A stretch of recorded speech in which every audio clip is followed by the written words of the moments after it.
Sometimes, when a tooth is lost, the remaining bone structure will be insufficient to place an implant.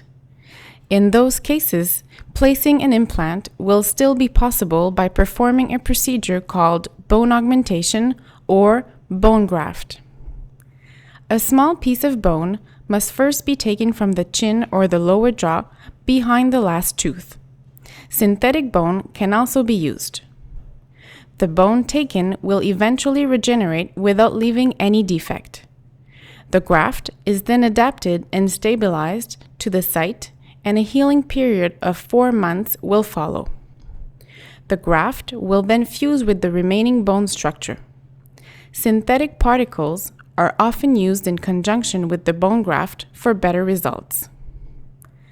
After those 4 months, the stabilizing screws are removed and the bone structure is restored, making it possible for an implant to be placed. The crown is then secured to the implant for a final restoration that looks and feels just like a natural tooth.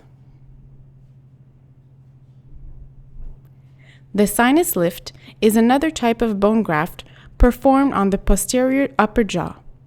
In this area lies the maxillary sinus, an empty cavity within the thickness of the jaw that will tend to expand inferiorly once the teeth are lost.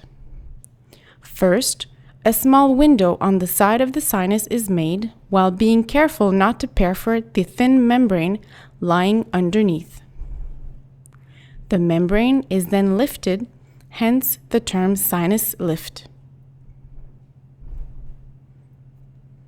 Next, natural or synthetic bone particles are placed in the lower portion of the sinus.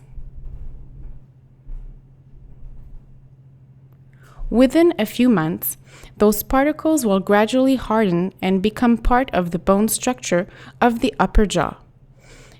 Implants will then be placed and be left to heal for an additional period of time. Once the implants are fused to the jaw, teeth can be secured to them, allowing for a natural and comfortable restoration.